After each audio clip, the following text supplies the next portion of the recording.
Everyone, we are almost at $100,000 per coin for Bitcoin. Obviously, you can buy as little as $1 somewhere like Coinbase.com. And so, what happens when we cross $100,000? Well, the answer is a lot more people start paying attention.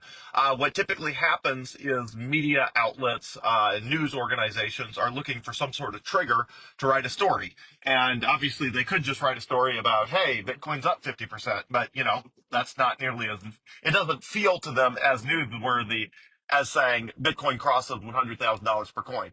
So typically, when you get a major milestone like you know $100, $1,000, $10,000, $100,000, etc., you tend to get a new wave of news stories about Bitcoin crosses $100,000. What does this mean? They interview people, they do their thing, and so typically, what happens is you see another wave sort of adoption as everybody who was sort of asleep to Bitcoin's activity suddenly waking up because suddenly it seems to be everywhere. Someone's talking about how is Bitcoin above $100,000 and what does that mean and all that. So it feels like we're still very, very early in this price cycle. It feels like we got a very long way to go per the videos I've recorded recently, where it feels like I think we have at least 9 months to 12 months more of sort of aggressive upward price action before there's a significant dip.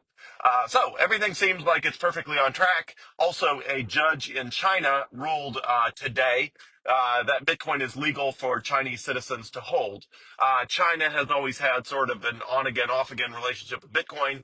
Obviously, Bitcoin is freedom technology, which China and the Chinese Communist Party is obviously not about freedom in general.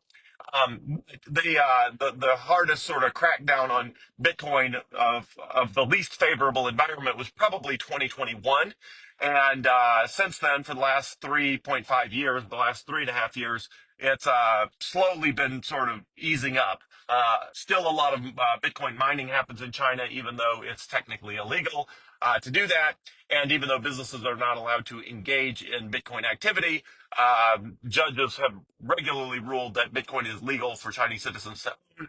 Also, Hong Kong has their own Bitcoin ETFs, so a lot of people in mainland China can buy Bitcoin through that. And anyway, so the world is doing its thing. It is just the most favorable regulatory environment it's ever been. The highest Bitcoin has touched this afternoon was $99,000 per coin, so we got 99% of the way to $100,000. And I think it seems pretty clear we will cross $100,000, if not today, then within the next day or two, it seems. Again, we could get a pullback, but that's just what it feels like. And as it crosses $100,000, at some point, again, the news coverage of major milestones tends to drive even further adoption. And we'll just keep that flywheel going, and it'll keep going like that for probably quite a while.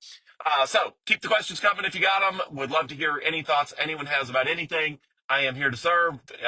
The world of Bitcoin is going fantastically well. And let me know if you need anything. Thanks, everyone.